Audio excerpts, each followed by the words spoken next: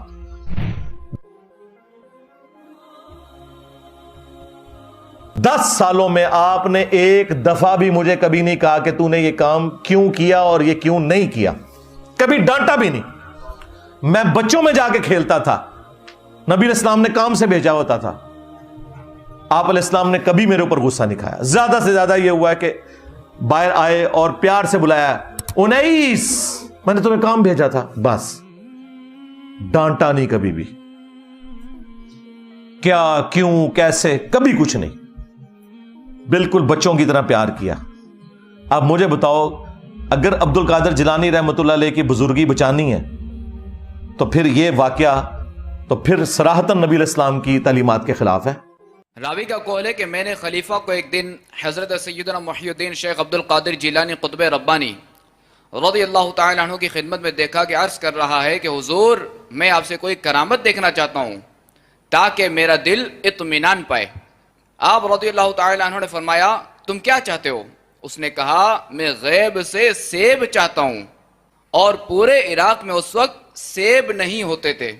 تو آپ رحمت اللہ تعالی علیہ نے ہوا میں ہاتھ بڑھایا تو 2 سیب آپ رضی اللہ تعالی عنہ کے ہاتھ میں تھے. وہ میں نے پہلے بھی عرض کیا کہ اب یہ قیامت تک کوئی بزرگ اس قسم کا کارنامہ نہیں کر سکے گا. اس کی وجہ یہ ہے کہ اب میڈیا کا دور ہے, اب جیو نیوز کا دور ہے, اب ARY ایکسپریس, دنیا ٹی وی, BBC, CNN, اس کے سامنے پبلکلی آ کے یہ چیز پروف کرنی ہوگی. وہ تو ہر چیز ادھیڑ کے جو ہے وہ سائڈ پہ کر دیں گے, سارا چٹا بٹا کھول کے رکھ دیں گے. تو اس حوالے سے یہ سب کی سب چیزیں جھوٹ پہ چل رہی تھی, اس لیے اب آپ کو آج کل کوئی ایسے واقعات نہیں نظر آئیں گے. ورنہ دعویٰ تو ہے نا جی ہر وقت اللہ کے اولیاء سے, اب اولیاء بھی ان کے لیے اس قسم کے کرتب دکھانے والے لوگ رہ گئے جی. دنیا خالی نہیں ہوتی تو ہونتے آمن اولیاء سامنے ہونتے ضرورت ہے زیادہ. اب تو لوگ قرآن و سنت پڑھ پڑھ کے ان کے بقول گمراہ ہو رہے ہیں, تو اس وقت تو زیادہ ضرورت ہے کہ یہ لوگ سامنے آئے اور کرتب کر کے لوگوں کو دکھائیں. لیکن یہ اب انشاءاللہ نہیں لائیں گے, اس قسم کا کوئی کام نہیں کر سکیں گے, کیونکہ ان کے اوپر بہت بڑا میڈیا کا چیک لگ چکا ہے الحمدللہ. اور صحیح بخاری اور مسلم دونوں میں حدیث ہے, ہماری ماں سیدہ عائشہ سلام اللہ علیہا کہتی ہیں کہ نبی علیہ السلام نے کبھی بیعت کے لیے بھی کسی عورت کے ہاتھ کو نہیں چھوا, اور ان کے پیر مریدیاں کیچ کرتے ہیں ان کے کہنے پہ. تو اب مجھے بتائیں یہ بزرگوں کی توہین یہ کروا رہے ہیں یا ہم کر رہے ہیں؟ اور بھائی جب تم یہ کہو گے کہ تمہارے ایک پیر نے نقشبند سلسلے کے جو بزرگ ہیں بھاولا نقشبند, ہاں وہ بخارے سے چل پڑے, ہاں مریدنی منارے سے چل پڑی, ہاں جی, اور کیچ کر کے اتار دیا. حضرت شاہ نقشبند بخاری علیہ رحمہ نقشبندیوں کے امام ہیں. آپ کابل میں تشریف لائے تو بادشاہ کے گھر میں کام کرنے والی ایک خاتون آپ سے روحانی نسبت قائم کر لیتی ہے. جو اس کی ہم منصب تھی انہوں نے اس سے حسد کیا اور بادشاہ کے گھر کا زیور چوری کر کے اس پر الزام دھر دیا اور گواہیاں بھی دے دی. بادشاہ کو بڑا غصہ آیا, اس نے کوئی بات سنے بغیر کہا کہ اس کو لے جاؤ اور محل کی چھت سے اوپر گرا دو. خیر اس کو چھت پہ لے گئے, جب پھینکنے لگے تو اس کے دل میں خیال آیا, وہ کسی نے بتایا تھا کہ اوکھے ویلے بزرگ کام آتے ہیں, تو اس سے بڑھ کر اوکھا ویلا ہو کیا سکتا ہے.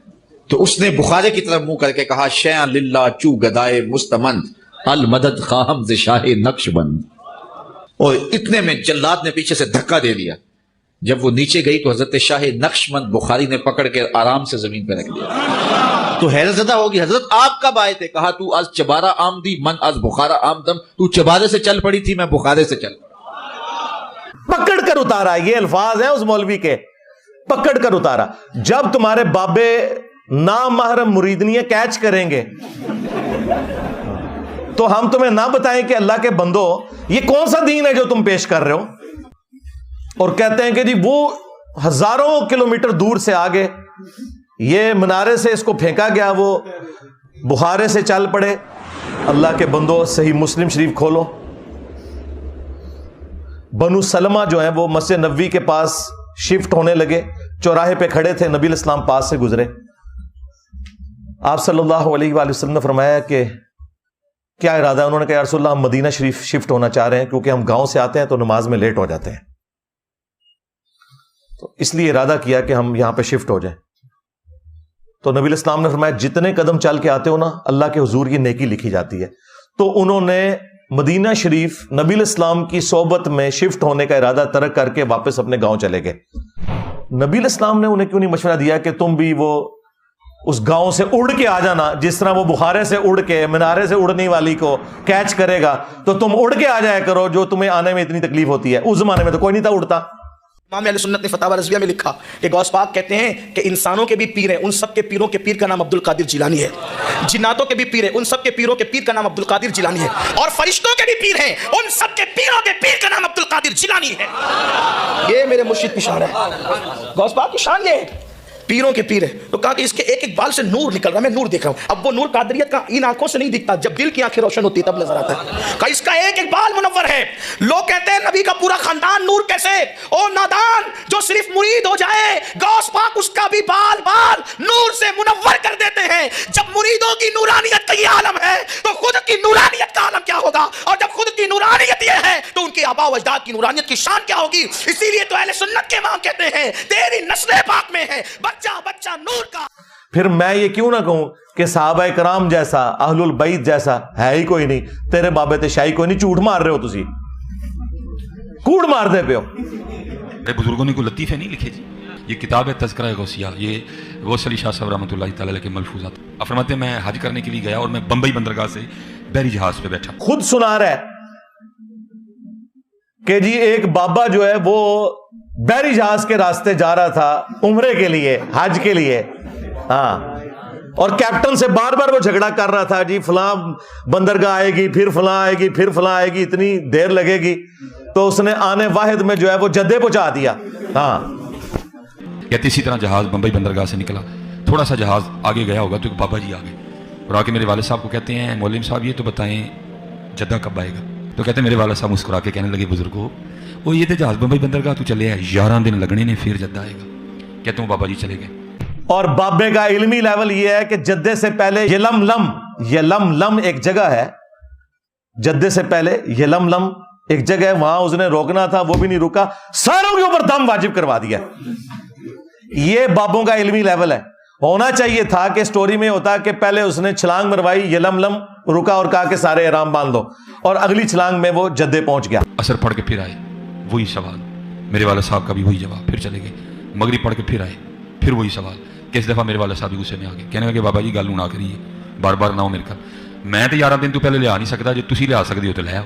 وہ ڈائریکٹ جدے پہنچا دیا. جب اتنی ٹیکنیکل خرابیاں تمہاری ان بابوں کی سٹوریوں میں ہوں گی تو مذاق تو تم اڑوا رہے ہو نا. کہتے ہیں وہ بابا جی میرے والد صاحب کو کہتے ہیں پھر سب سے پہلے کون سی بندرگاہ آئے گی؟ کہتے ہیں میرے والد صاحب نے کہا مخا. پھر کون سی آئے گی؟ حدیدہ. پھر کون سی آئے گی؟ عدن. پھر کون سی آئے گی؟ میرے والد صاحب نے کہا جدہ. تو بابا جی کہتے ہیں پھر ویکھو جدہ آ گیا جی. تذکرہ غوثیہ. پھر ہم تمہیں وہی حدیث سنائیں گے صحیح مسلم والی کہ صحابہ کرام تو اڑ کے نہیں آ سکتے تھے. بنو سلمہ سے جب نبی علیہ السلام نے پوچھا کہ تم لوگ مدینہ شریف شفٹ ہونے کا ارادہ رکھتے ہیں, ان کا یا رسول اللہ گاؤں سے چل کے آنا پڑتا ہے, مسجد میں پہنچنے میں ایک تردد ہوتا ہے. تو آپ نے فرمایا جتنے قدم چل کے آتے ہو نا اتنا ثواب لکھا جاتا ہے. تو وہ واپس گاؤں میں شفٹ ہو گئے. صحابہ کرام تو اڑ کے نہیں پہنچ سکے, اور تمہارے بابے پورے بحری جہازوں کو جو ہے نا وہ اڑوا کے تو غائب کروا کے تو پہنچا دیتے ہیں. اور جی تخت بلقیس بھی آ گئے, اور چھاڑ دو تخت بلقیس آ گیا سی, پھر میرا بھی یہ تخت آیا ہوا ہے جی. ہاں, تخت بلقیس کی تو سند نازل ہوئی ہوئی ہے قرآن میں, اس کی بنیاد پہ تمہارے بابوں کے تخت ہم کیسے مان لیں؟ آؤ نا اسٹیچو آف لبرٹی وہاں سے غائب کر کے مارگلا ہلز پہ رکھو، میں تمہارا فرقہ اڈاپٹ کر لوں گا اور ٹائم قیامت تک جائے. جھوٹ تو نہ بولو. کس واقعے کو کدھر جوڑ دیتے ہو؟ تو یہ بابوں کی بے عزتی تم خود کرواتے ہو. ہم نے تو نہیں کہا کہ تم اس قسم کے واقعات بیان کرو. میرے مرشد نے پڑھنا شروع کر دیا، اعوذ باللہ من الشیطان الرجیم بسم اللہ الرحمن الرحیم. یہ پڑھنے کے بعد سورۃ الفاتحہ پوری پڑھ لی. اس کے بعد الف لام میم شروع کر دی اور پوری سورہ بقرہ بھی سنا دی.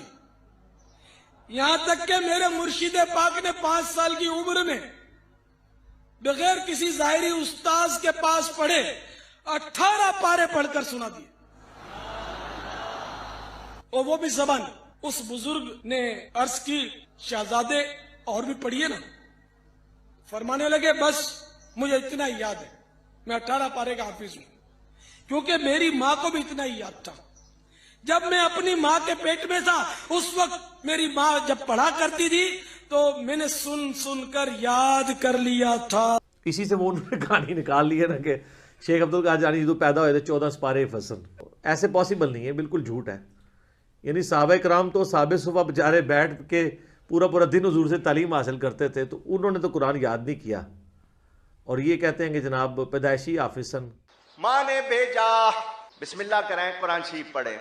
استاد صاحب نے کہا پڑھو بسم اللہ الرحمن الرحیم. حضرت نے 14 اور ایک روایت کے مطابق 18 پارے زبانی سنا دیے. وہ استاد کہنے لگا یہ بچہ پڑھنے آیا ہے یا پڑھانے آیا ہے؟ ماں بھیج رہی ہے بسم اللہ کراؤ، اس کو 18 پارے یاد ہے. ادھر بچہ کہہ رہا تھا استاد جی پہلا پڑھا ہوا تو سن لو. پیغام بھیجا ماں کے پاس، یہ ماجرا کیا ہے؟ تم نے بھیجا بسم اللہ کے لیے، اس کو 18 پارے یاد ہے. تو ماں کہتی ہے کوئی تعجب کی بات نہیں، مجھے 18 پارے یاد ہے. جب یہ پیٹ میں تھا میں پڑھتی تھی، اس نے سن کر وہیں یاد کر لی ہے. اور تمہارے جو باپا جانی ہیں اس کے بھی مرشدی اطار ہے نا.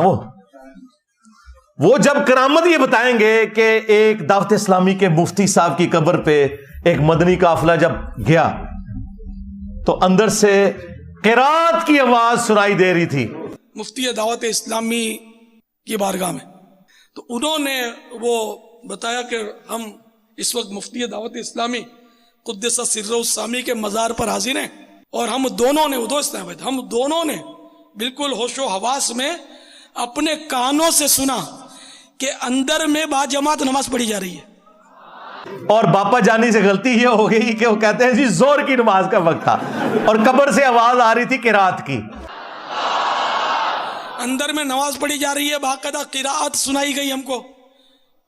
ظہر کا وقت تھا، باقاعدہ وہ قرات سنائی دی گئی.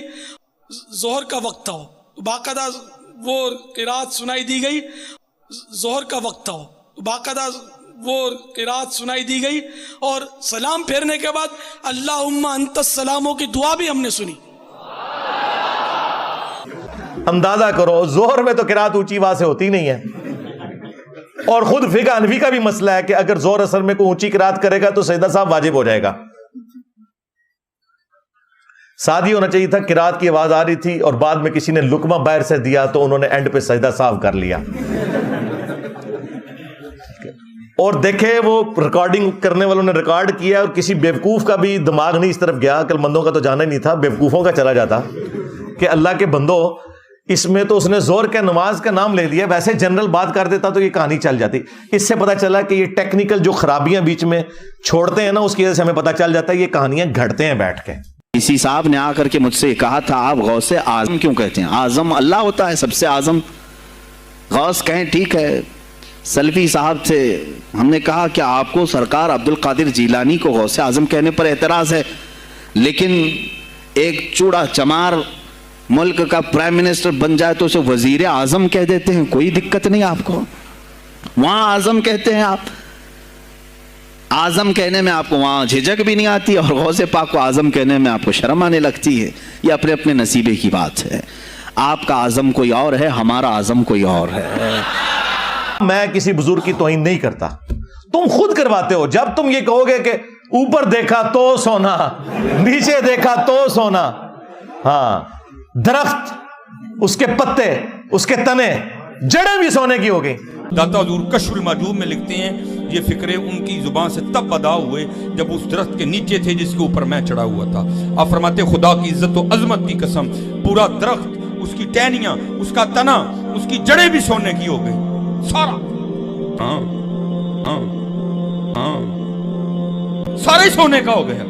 اب وہ واقعہ اگر کشف المحجوب میں علی حجویری صاحب نے لکھ دیا ہے تو اللہ کے بندو, واللہ عالم انہوں نے لکھا ہے نہیں لکھا, انہوں نے بھی لکھا تب بھی اللہ کے بندو یہ پاسبل ہے؟ مجھے بتاؤ, اللہ سے ڈر جاؤ.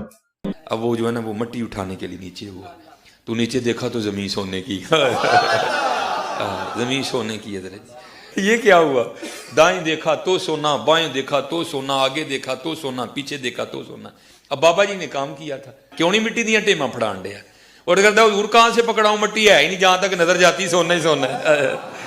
جب یہ جھوٹ تم بولو گے تو پھر ہم تم سے نہیں پوچھیں گے کہ یار اب وہ بزرگ کدھر گئے ہیں. بابا جی ایک سوال ہے بابا جی, اگر آپ ہوا میں سونا نکال سکتے ہیں بابا جی تو دیش کی غریبی کیوں نہیں مٹا دیتے بابا؟ جواب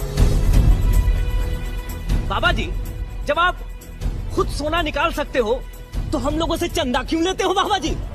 جواب ہری اوم ہری اوم ہری اوم. یہ رانگ نمبر ہے. اور اس سے بھی بڑھ کر کیا صحابہ کرام کو یہ کرامت نصیب تھی؟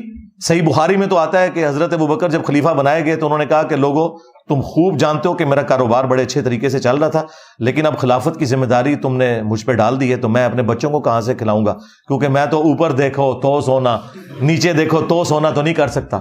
تو صحابہ کرام نے مشورہ کر کے ایک مہاجر کے برابر ان کا وظیفہ بیت المال سے لگایا. اگر حضرت ابوبکر صدیق رضی اللہ تعالیٰ عنہ یہ نہیں سونا کر سک رہے تو تیرے بابے تو شاہی کوئی نہیں. تے حضور دا گدھا جڑا سی نا اونوں سرکار بھیجدے سن مدینے شریف, جا اوئے جا فلانے نو بلا کے لیا, جا فلانے نو اچھا بولو جی, موبائل نہیں تھے تو سرکار فرماتے تھے کھوتے نو اپنے نو جا فلانے نو بلا کے لیا, کدے کوئی فتویٰ نہ ٹھوک مارے دے گل کراؤ پیارے آفریدی. اب مولوی کے پاس بھی اتنا علم نہیں ہے جتنا مصطفیٰ کے گدھے کے پاس ہے. اس سے بھی بڑھ کر سورہ توبہ کی آیت نمبر 92 ہے ہمارے محبوب صلی اللہ علیہ وآلہ وسلم کے بارے میں کہ اے نبی صلی اللہ علیہ وآلہ وسلم, غزوہ تبوک کے موقع پر جب یہ عرابی لوگ, بادیہ نشین پینڈو لوگ آپ کے پاس حاضر ہوئے کہ آپ ہمارے لیے کوئی سواری کا بندوبست کر دیں تاکہ ہم آپ کے ساتھ اس جہاد میں رومن امپائر کے خلاف شریک ہو سکیں, تو تم ان سے فرماتے ہو کہ میرے پاس تو کوئی ایسی چیز نہیں کہ میں تمہارے لیے سواری کا بندوبست کر سکوں. تم دیکھتے ہو کہ یہ تم سے اس حال میں واپس پلٹتے ہیں کہ ان کی آنکھیں آنسوں سے تر ہوتی ہیں اس غم کے سبب کہ یہ جہاد میں شریک نہیں ہو سکیں گے. نبی علیہ السلام کے صحابہ کرام تو روتے ہوئے وہاں سے چلے گئے. نبی علیہ السلام نے اوپر دیکھا تو سونا, نیچے دیکھا تو سونا تو نہیں کیا. وہ تو جامع ترمذی میں آتا ہے کہ حضرت عثمان غنی رضی اللہ تعالیٰ عنہ نے اپنے مال میں سے سونے کے دینار اور ساز و سامان دیا غزوہ تبوک کے موقع پر. انہوں نے بھی سونا بنایا نہیں تھا, محنت سے کمایا ہوا تھا. اس سے بھی بڑھ کر سورہ بنی اسرائیل میں 9 معجزات تھے جو نبی علیہ السلام سے کافر کہتے تھے کہ آپ کر کے دکھائیں گے. ان میں سے ایک یہ سونے والا بھی تھا. اس کا سونے کا کوئی گھر بن جائے, اوپر دیکھو تو سونا, نیچے دیکھو تو سونا ہو جائے. تو اس کے جواب میں کہا گیا ہے نبی تم فرما دو کہ میں بشر ہوں, رسول ہوں, یہ میرا کام نہیں ہے کہ یہ معجزات میں خود سے دکھا سکوں. تو مجھے بتاؤ کہ اگر قرآن میں نبی علیہ السلام کی نبوت سٹیک پہ لگ جاتی ہے نعوذ باللہ اس حوالے سے کہ کافر ان کے اوپر یہ ڈیمانڈ رکھ دیتے ہیں اور اللہ تعالیٰ وہ ڈیمانڈ بھی پوری نہیں کرتا کہ بھئی ایسا نہیں ہوگا, اللہ چاہے گا تو ہوگا, کہ اس کا سونے کا گھر ہو, تو اگر نبی کے غلام یہ سارے کام کر لیتے تھے تو نبی علیہ السلام کے کیس میں کیوں نہیں ہوگا؟ دنیا بقدر ایفرٹ ہے یار. اس لیے یہ قرآن و حدیث ڈائریکٹ نہیں پڑھنے دیتے, کہتے ہیں تم گمراہ ہو جاؤ گے, یعنی کہ راستے پہ آ جاؤ گے. تو جب تم اس قسم کے جھوٹے واقعات کو دین بنا کے پیش کرو گے تو پھر تو ہم یہ کہیں گے. ایک اور جگہ فرماتے ہیں اگر میرا مرید مشرق میں ہو اور میں مغرب میں ہوں اور اس کا ستر کھل جائے تو میں وہیں سے ہاتھ بڑھا کر اس کا ستر ڈھانک دوں. مزید میرے غوث پاک رحمت اللہ تعالی علیہ فرماتے ہیں اگر میرا مرید مشرق میں ہو اور میں مغرب میں ہوں اور اس کا پردہ کھلے میں ڈھانک دوں. سچا قادری سارے سچے قادری جڑے نا انڈرویئر پا لو توتیاں پا لو اس تو بعد میڈیا دے سامنے آ کے اپنے بزرگاں دی بزرگی دے فن دا مظاہرہ کرو.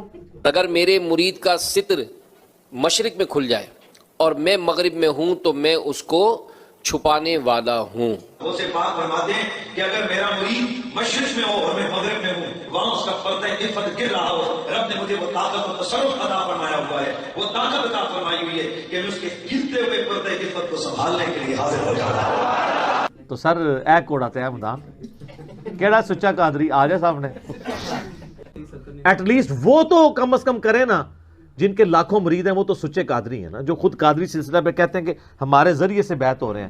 ان کا تو اگر ایک بندے کا ستر کھلنے سے اگر پورا پاکستان ان کے اس میں آتا ہے اور دوزخ میں جانے سے بچتا ہے تو سر قربانی دے دیں کیا فرق پڑتا ہے. سب کہانی ہے جھوٹ ہے. جی ابو الحسن خرقانی کے بارے میں فرید الدین اتار نے نقل کیا جی وہ خام میں آگے محمود غزنوی کے سومنات پہ آخری حملے کے وقت اس نے وہ جبہ لے کے دعا کی تھی. اندازہ کرو بابا جی ناراض بابا جی تو محمود کہتے ہیں جب سومنات کے مندر نہیں فتح ہو رہے تھے تو میں نے بابے کا جبہ سامنے رکھ کے دعا کی تو اللہ نے مجھے فتح دے دی. کہتے ہیں بابا جی رات خواب میں ملے. اچھا آواز نہیں کڈنی تو کہنے لگے تو نے کیا قیمت ڈالی میرے جبے کی. کہا حضور کیا مطلب. فرمانے لگے تو میرا جبہ سامنے رکھ کے دعا کرتا کہ یا اللہ ہندوستان کے سارے کافر مسلمان ہو جائیں تو اللہ نے توفیق ایمان دے دینی. یہ تو نے کیا دعا مانگی. ہمارا معصومانہ سوال ہے کہ نبی علیہ السلام تو کرتا مبارک پہن کے جب مدینے کی گلیوں میں اور مکے کی گلیوں میں جاتے تھے تو لوگ تکلیف دیتے تھے مکہ شریف میں طائف میں.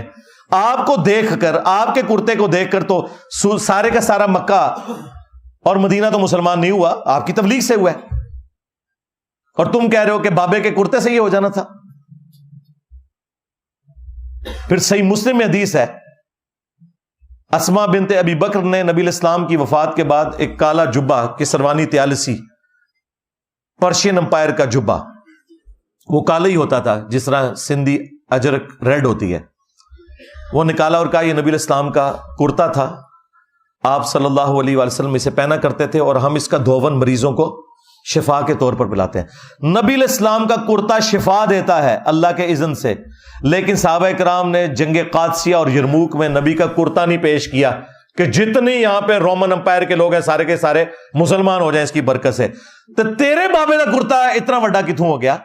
سر یہ جو جملہ ہے نا کہ تمام اولیاء کی گردن پہ میرا پاؤں ہے یہ کوئی مسلمان نہیں بول سکتا. ولی تو چھوڑ دیں یہ شیخ عبد القادر جیلانی پہ جھوٹ باندھا گیا. انہوں نے نہیں کہا یہ میرا یہ قدم تمام اولیاء کی گردن پر ہے. جناب حضرت غوث ثقلین کا یہ کلام قدمی عاضی علی رقبت کل ولی اللہ میرا یہ قدم اللہ کے سارے ولیوں کی گردنوں پر ہے. غوث اعظم شیخ عبد القادر جیلانی محبوب سبحانی پیران پیر رحمت اللہ علیہ ان کا قدم سب ولیوں کی گردن پر. اللہ کا نیک بندہ تو ہر وقت ڈرتا رہتا ہے. وہ یہ فرعونی الفاظ یہ تو فرعون بولے گا کہ میرا لوگوں کے گردن پہ پاؤں ہے. کیا حضرت ابوبکر صدیق نے کہیں بولا ہے یہ کہ تمام صحابہ کی گردن پہ میرا پاؤں ہے؟ صحابہ کے سردار کون ہے؟ ابوبکر صدیق. یہ کہتے ہیں عبد القادر جیلانی اولیاء اللہ کے سردار ہیں. اگر وہ سردار ہیں تو اس قسم کا فرعونی جملہ بولیں گے کہ اولیاء کی گردن پہ میرا پاؤں ہے؟ استغفر اللہ. یہ جملہ بولتے ہی بندہ اپنے ایمان کی فکر کرے. یہ سب کا سب فراڈ ہے. تیری عزت تو اس دن تک تھی جس دن تک تو نبی علیہ السلام کا دین ہم تک پہنچا رہا تھا. جب تو نے اپنا سیلف میڈ دین ہمیں پہنچایا تو تیری عزت بھی ختم. تو غدار ہے. تو میرے پیارے معزز و محترم ناظرین اب فیصلہ آپ لوگوں کے ہاتھ میں ہے. آپ لوگوں کا کیا خیال ہے؟ انجینئر محمد علی مرزا صاحب حق پہ ہیں سچ بات کہہ رہے ہیں یا یہ سارے بریلوی حق اور سچ بات کہہ رہے ہیں؟ کامنٹ سیکشن میں اپنی رائے کا اظہار ضرور دیجیے گا. تو ملتے ہیں ایک ایسی ہی انٹرسٹنگ ویڈیو کے ساتھ. تب تک کے لیے اپنا خیال رکھیے اور ہمیں اجازت دیجیے. اللہ حافظ.